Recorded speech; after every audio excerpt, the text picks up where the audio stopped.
Welcome to the Confessions Podcast. I'm Cindy Wagman. And I'm Jess Campbell. We're two former in-house nonprofit pros turned coaches and consultants to purpose-driven organizations.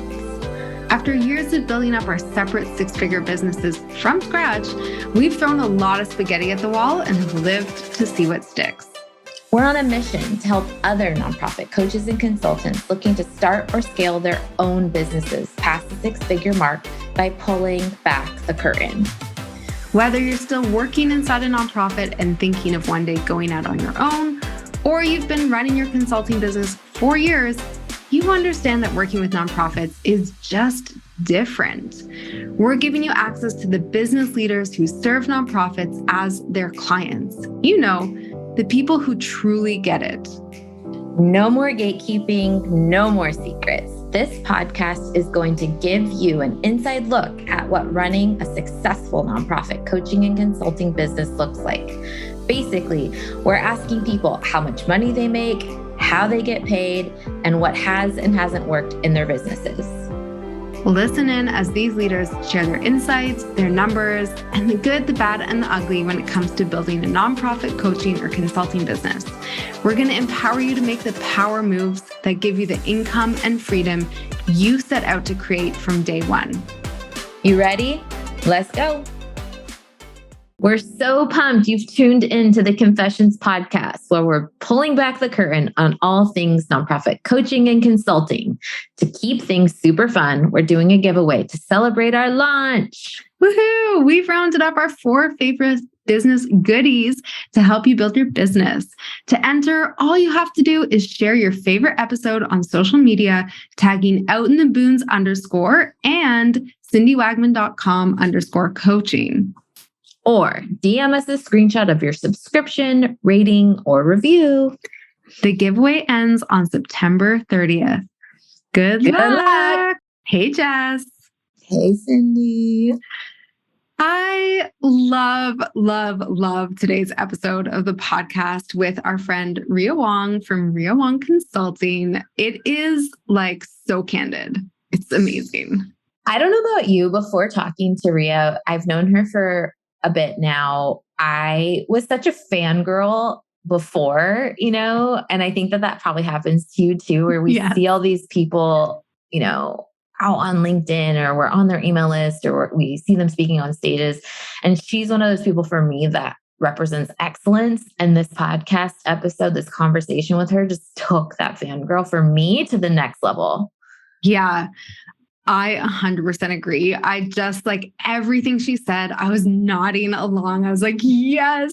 And just so down to earth about it too. Like one of my favorite things she said was about starting her email list and how she just took her contacts and like started with that.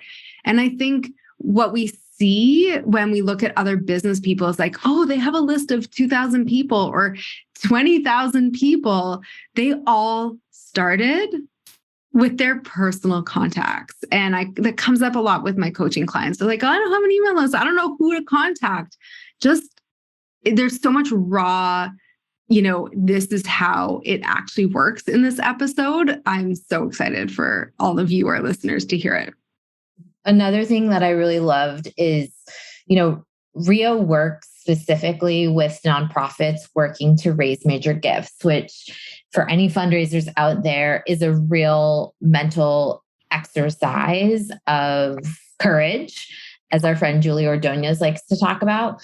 And I loved what she teaches her students. She also talked about practicing, because as a business owner, doing this entrepreneurship game is like the ultimate test of your mental strength and your professional ability to bend and weave and change and alter. And she just gave some really good examples of how she keeps that in check for herself personally. I also really admire the fact that she's out here wanting to make a very good living for herself and not work, endless backbreaking hours. And she's unapologetic about that.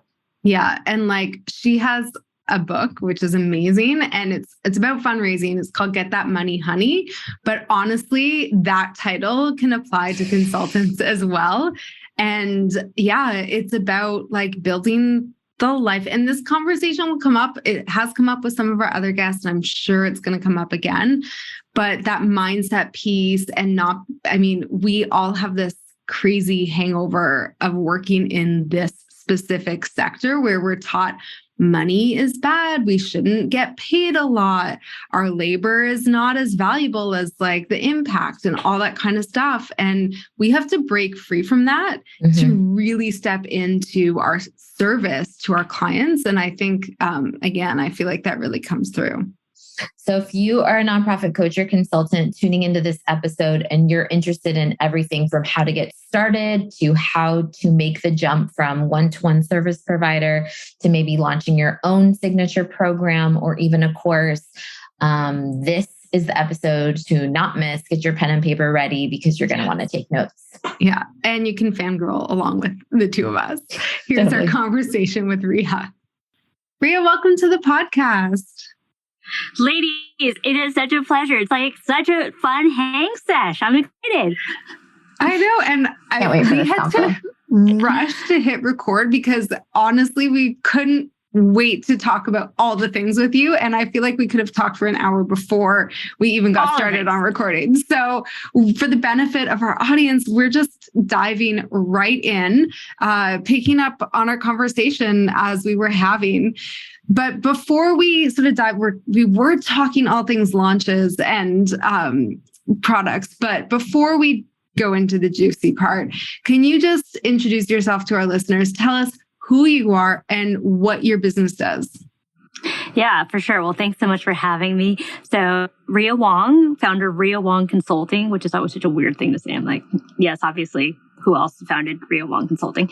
I was a longtime executive director in New York City, and I pivoted once I left my job to teaching people how to fundraise because it took me, 20 years and 12 of them in the trenches as an ED to figure out how to fundraise. And I was like, why did it take me so long to do this?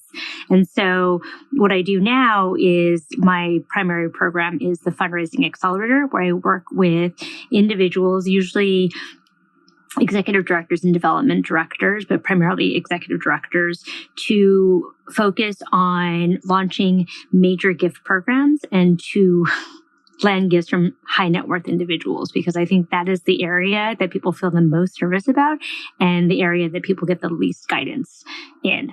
People have lots of anxiety about money. So it's a 9-week program with ongoing support. And I promise that I'm going to teach them how to be badass fundraisers. Yeah, you are. So you just mentioned the accelerator. Are there any other revenue streams for how you make money? At this point, I have really weaned myself off of it, right? So we all kind of had the couple of one-to-one consulting that we did to sort of keep money flowing in between launches. But this year, and my accountability partner, Brooke, will appreciate this, I have said no. I've said no to all of the things, right? Because one-to-one consulting is just not what I want to be doing. And I feel like the universe is really tempting me because the minute I decided to say no, all these juicy things came away. And I was like, universe, I see you. And I say no. I will not take that temptation, right? Because it's like, it's so tempting. Like, but that's like a lot of money and I could just do this thing. But it's never as easy as you think it's going to be. It always takes more mental and emotional space. And frankly, I know that I don't want my business to be one-to-one. So I've said no. So yes, the answer is I am doing primarily my fundraising accelerator. I'm doing some light training with boards and such, but I'm not doing any intensive one-to-one work. I love it. And I so appreciate that you talk about that process of you can't just go one-to-one, one-to-many overnight, that you're going to build a little bit of hybrid in there until you get established. Let's talk about the accelerator. I mean, we were talking about launches. I feel like that's a perfect place to begin because we all know what we're talking about from an content perspective, right? That's what our backgrounds are. But launching a one-to-many program is a beast. So tell us about your experience with that and what you're seeing. Yeah. So this is such an interesting, I could go on and on, but basically I decided to go the organic route. I've done a little bit of the paid ad strategy and I just felt like it wasn't really paying off. Like I didn't go in big, but I was spending some money on Facebook ads and LinkedIn ads. And I was like, I feel like I'm spending money and yet I'm not really seeing an ROI. So I stopped that because I also, when I took a step back, when I saw the people who were signing up, they were either people that I had already knew in my network or had been referred to me by people in my network, right? Because I think we know about nonprofits that word of mouth and relationships are paramount. So you're not going to respond to some random Facebook ad if you don't know who I am and have never seen me before. So that's one thing that I think is unique. The thing that is really unique. I'm not going to be negative, but I think it's very unique. And I think we all need to talk about it, is selling to a nonprofit audience because they're much more price sensitive than I think other people are. And the thing that I'm trying to be respectful here, but like it kind of drives me a little bit nuts is they often are so short-sighted. And I actually just mean boards generally that, with my program, it's not inexpensive, like it's significant investment, but I have a 6-month money back guarantee, which is if you implement my strategies and you don't make the money back in 6 months in new or increased donors, I refund your money. Like you literally cannot lose money on this deal. People come to me because they say that they're not raising enough money. And I'm like, okay, I can help you raise more money, but I'm going to need you to make this investment. They're like, no. And I'm like, well, so what's the alternative? Like nothing has actually changed if you're not willing to invest the money to make more money in a completely risk-free situation. So, and it's usually board members who are the ones who kibosh it. And they're like, no, we can't afford that. I'm like, so then what's your plan? Like, if you're not raising money now, what are you going to do differently in order to change that state? And so it's the lack of long-term thinking and the lack of understanding between expense versus investment that really drives me a little bit nuts. That's really fascinating that you feel you get the no so much from board members, because I know so many board members are, filled with people, quote unquote, from the business world or like people who understand ROI and investment. And this seems like it would be such an obvious yes. But so it's interesting that they kind of guardrail these clear solutions to a very clear problem.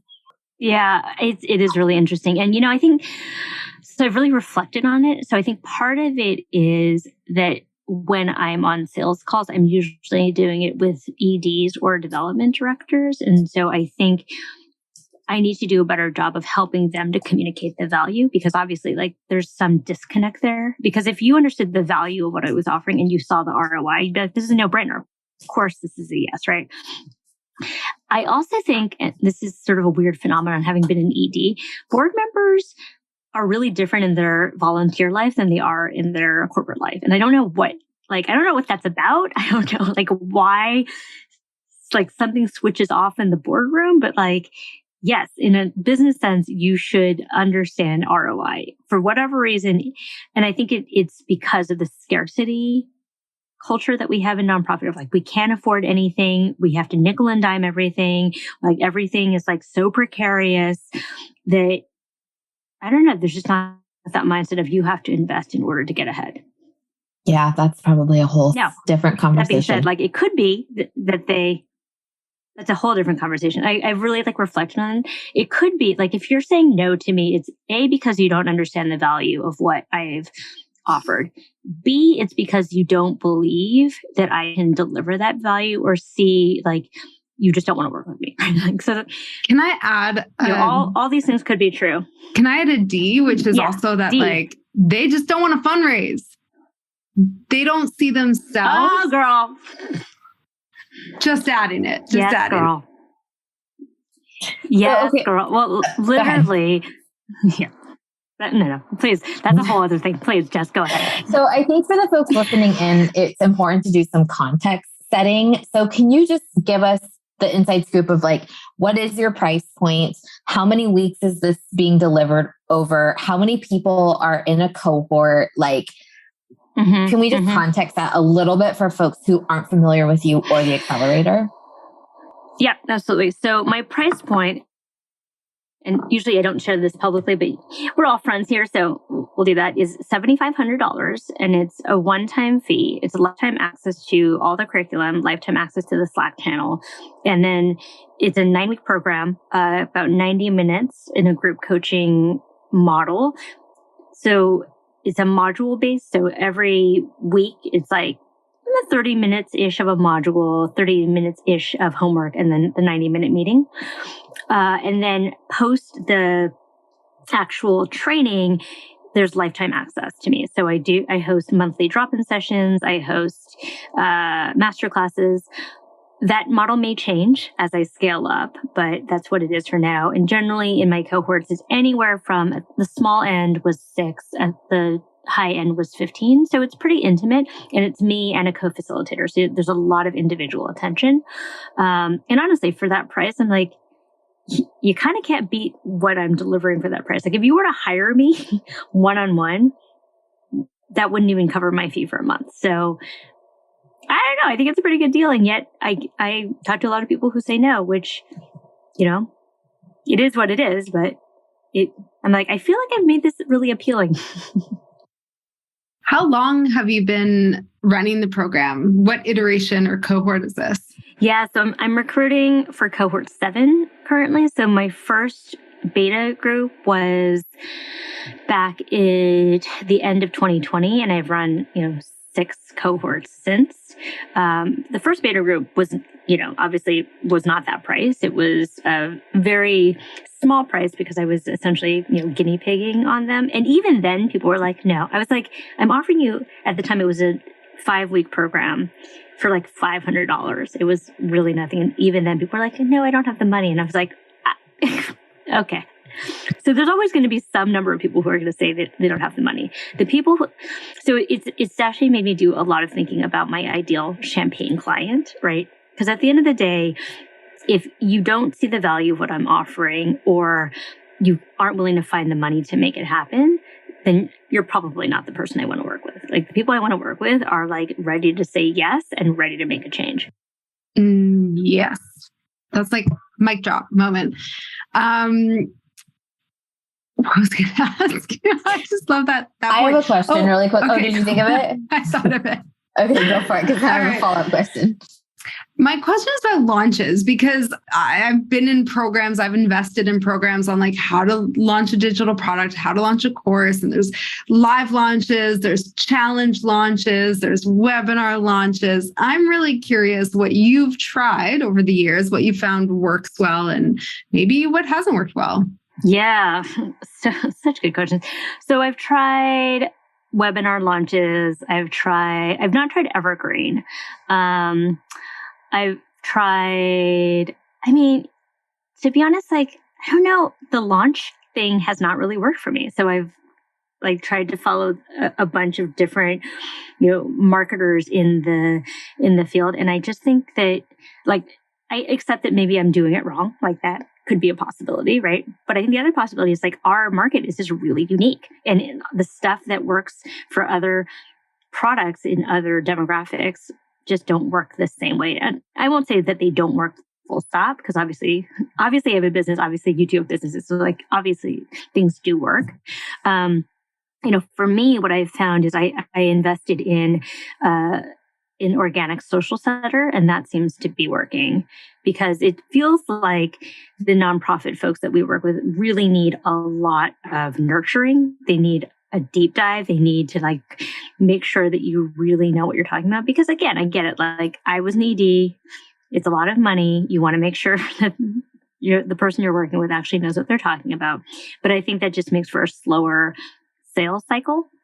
And then what I've noticed, and we were talking about this, is I've noticed that enrollments or applications in the program have been slower this year than they have been in past years. And I've only done like 2 years, so I don't have much of a data point to rely on. But I will say the cohort I ran early 2020 filled up much faster than the one I ran mid-year, and certainly faster than the ones I'm running in September, and I just really wonder what that's about. I've reflected. I'm like, is it me? Like, are people not satisfied? Are they saying that it's not a good use of their money? But I'm getting good feedback and I'm getting good results. So I'm like, well, it's not that unless people are like, there's like this whole cottage industry that I don't know about where people are trolling me. I don't think that that's true. So I'm just trying to figure out like, what's that about?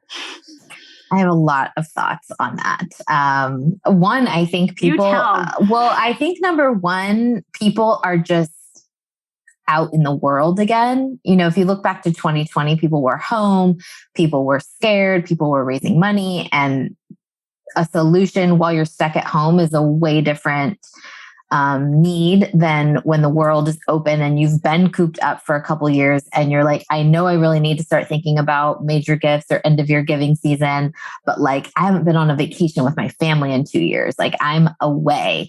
And I just think people are distracted in a different way. I also think that something all of us nonprofit coaches and consultants really need to like reflect on, think on, strategize on is that the buyer is more sophisticated. So in 2020, you could have put out a freebie and like gotten hundreds of opt-ins. Like everyone was taking and downloading and getting on lists all the time. And as someone that just completed a summit that generally, recruits 1,500 people, no problem, I struggled this time to even get 900 people. And that's for something free. So and packs a big punch of value. So something at a higher price point. I think we just have to think about the sophistication of our buyer, and it's evolved a little bit as well. But I have lots and lots and lots of thoughts about it all. But those are just kind of two things that I'm trying to navigate as I think through my business.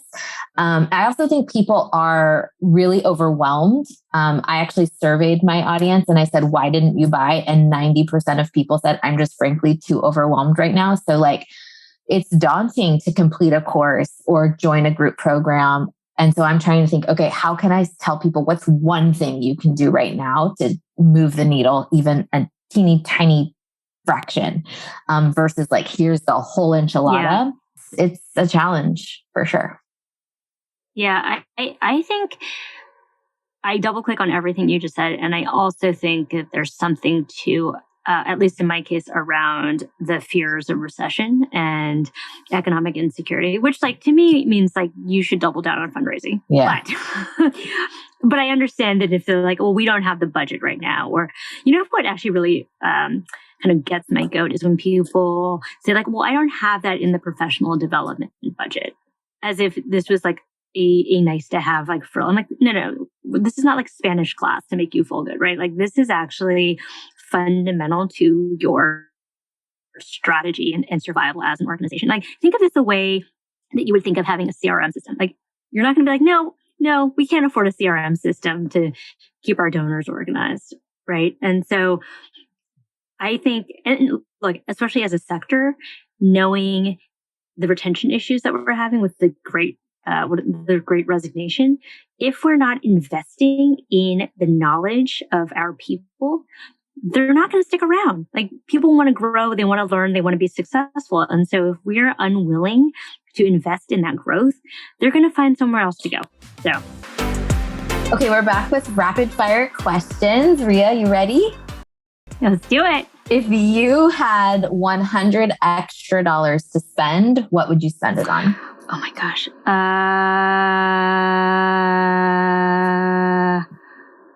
I don't know, massage.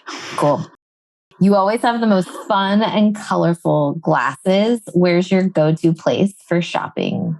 Punto Otico in Brooklyn and C Optical in Brooklyn on Smith Street. Perfect. And what do you do for self-care? Is that a thing? I do yoga. I swim 5 days a week and I get massages. Can I ask what on average you would say someone is on your email list in your world before they buy? We talked a little bit about the buyer length, the buyer journey taking longer for the nonprofit sector. I'm just curious if you've ever analyzed that or have any idea if someone takes a year or 18 months. Yeah, that's a really interesting question. I wish I had a good answer to that. Maybe I just need to do more analysis. What's tricky about it is often when people come to me and they're on a sales call with me, they'll say things like, "Oh, I've been listening to your podcast for years and, I bought your book." I have no way of knowing that necessarily. So the only way I know whether or not you're really engaging is if you're active on social with me or if you're on my newsletter list. Even if I look at my website analytics, I don't necessarily know like who you are as a person. So it's a tough question to answer, but I should probably, once I really finish closing these calls, I'll do an analysis. Mine's like 50-50. Some people, when I launched like my one-to-many course, about half actually are brand new and then half have been on for years. So yeah. I would say the exact same. I'll also just comment though, my course is $997. I think Cindy, yours is like around the same. So again, it's not the same level of investment. I also focus my attention on like small to mid-sized nonprofits. I'm not coaching or working with a lot of, universities or hospital foundations or things like that are maybe a little bit more seasoned when it comes to professional development or making these types of investments, or frankly, even having a budget. And so it just takes longer. Always be list building, I guess. Yeah. My answer to that. Yeah, well, actually, my clients tend to be on the smaller side too. Like I don't really work. I mean, a few of my clients are kind of multi-million-dollar, but the vast majority of the organizations I work with are trying to get to that million and realize like have had some success with their annual campaign, but are aware that major gifts are really the lifeblood. And so eager to look at their list and figure out like how do we strategize around like the 20% that will cover 80% of our budget. I want to rewind a little bit because before we hopped on recording this, we were talking about the like Amy Porterfields and Mariah Causes and all these sort of people who teach us how to build, digital programs like this. And so I want to go back to when you started and what model you used to kick off your beta. How did you pre-sell? Because a lot of people struggle, like I have to build everything and then sell it. I've watched both Amy and Mariah for a long time and I know they say sell first, then build. But tell us about that process. And then I'd love to learn about how your program has evolved over time. Like what have you changed or added or taken away? And what's the evolution been like? Yeah. All really good questions. So when I first launched, it was a group of, I want to say like 12 people. So it was fairly small. And essentially, I tried to do that model where you do like multiple webinars. Didn't really work for me. Also, maybe the time of year, it wasn't great. It was the summer of 2020. So I think all of us were just like shell shocked. But what ended up happening was I essentially just reached out. I put it over my newsletter at the time. I think my newsletter list was probably like sub 2,000. And I had 12 people, many of whom I had already known, got them in, and then I just built for them, right? So I actually didn't pre-build. I built I was like literally 1 week ahead. And I was able to build the course based on what I was seeing as kind of the issues that they were having. So that was version 1. Version 2 looks very similar to version 1. The difference is we've actually extended. So we started with a 5-week course. Now it's a 9-week course because I just realized that there's so much more content that we could build in. I've also added additional optional hours where you can come and do some additional support around like storytelling, et cetera. We've also added a component around DEI and fundraising because that was a huge blind spot for us and something that a lot of people were asking about with the community-centric fundraising. And so the other interesting thing, which I love, and I hope this continues to be the case, is I tend to attract a lot of women of color because being a woman of color myself, I think being out there in the world and seeing someone who is also a woman of color successful in fundraising feels like an important thing. So, generally speaking, I feel very blessed. Like anywhere from 50 to 60% of my cohort are women and women of color. which is great. Okay. That was really helpful. One of the mistakes I see a lot of nonprofit coaches and consultants making when they consider the transition from a one-to-one service to, one-to-many, a course, workshop, whatever, is that they have no audience. They've been working with 5 or 6 nonprofits a year. And then they're like, I'm going to create a course. And as you just said, you had an email list of around 2,000 people and you sold 12 spots. And so I'm curious to what you did and what you do to be list building, audience building on an ongoing basis, and like what that used to look like and what that looks like present day. Yeah.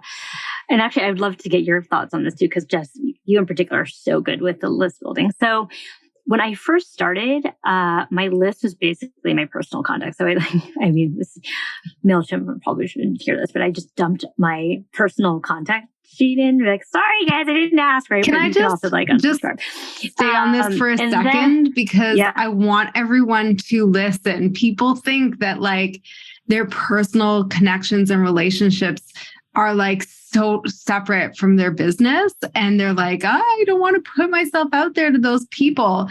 But thank you. Thank you for sharing that. I did the same thing. I see Jess nodding. I'm imagining she did something very similar. How else are you going to know, right? Like, I just feel like people think that like, similar to fundraising, like these nameless masses will just show up. And like, you got to start with the people, you got to dance with them that brung you, right? Like, these are your people. Start there. So I dumped my contact list in. And then started to really build my LinkedIn audience. So I really went deep on one. Like I was really overwhelmed when people were like, oh, you should do like LinkedIn and Twitter and Facebook and Instagram. And I was like, my head is going to explode. So I just doubled down on LinkedIn. I was like, that's going to be my platform. I'm going to show up regularly there. All the other stuff I'm just not going to do. Then I have a kind of a multi-pronged strategy. You have like the lead magnets on the website, but frankly, I don't know are your lead magnets converting very well? I just feel like they're not. I'm just like, all right, whatever. But I've been an early adopter of Pinterest, which we can talk about separately. It is the most underused tool. I have almost 100,000 views this month already, and it just runs. And I just get subscribers. You're going to have to tell us all about that because I am in awe and envy of it. Yeah, well, we should talk about that. Okay, so I'm not on that Pinterest level, but so what I also did was I started running these free webinars, which were essentially how I record my podcast. And actually it started back in the pandemic because we were all home. We were feeling really disconnected. And I was like, well, I'm obviously recording these podcasts anyway. Why don't I just open it up Oprah style? Like, by the way, one of my life ambitions is to become the Asian Oprah. So I was like, I can be like Oprah and just do these online things and then have people register. And when they register, I'll put them on my email list, right? Like there's a notification that like, if you sign up, you will be added to the email list. So that's been a driver of growth. And then, honestly, there's no substitute for just putting really good content out, right? And Jess, I know your emails are thing. I look forward to them, right? Like I think we try to half-ass it and be like, I'm just gonna like put stuff out every week. I'm like, but you have to put good stuff out every week. You have to put stuff out that people want to read. You're the same. Week. You show up every single week on your platforms that you have determined work for you, and you don't take breaks. And if you take a physical break, you pre-plan. Yeah, absolutely. Every Monday, the podcast posts. Every Tuesday, the newsletter goes out. Every Thursday, where they're doing a webinar, right? Like, it's like clockwork. And, I was thinking about this for people who are trying to build a business. Like, consistency is key, just like fundraising, right? I don't care if you don't feel like it. I don't care if you feel inspired. Get on there. Put it out there. Send it. Ship it, right? And so perfectionism has not been one of the burdens that I carry. I carry many burdens, but perfectionism is not one of them. But I think that people who are really obsessed with perfect are going to run into trouble because, don't let, perfect be the enemy of the good. And I know you're like a do it messy kind of person. Like, it's actually more important that you get the email out than if it's like, perfectly done with all of the fonts. Like it's, I would rather that it's out than it have like zero typos. Like sometimes typos happen. That's okay. Literally everything that's come out of your mouth this whole interview has been golden. So yeah, we're like I love it. But we have a question we'd like to ask, which is a confessions question. Yeah. So everything looks like it's going really well.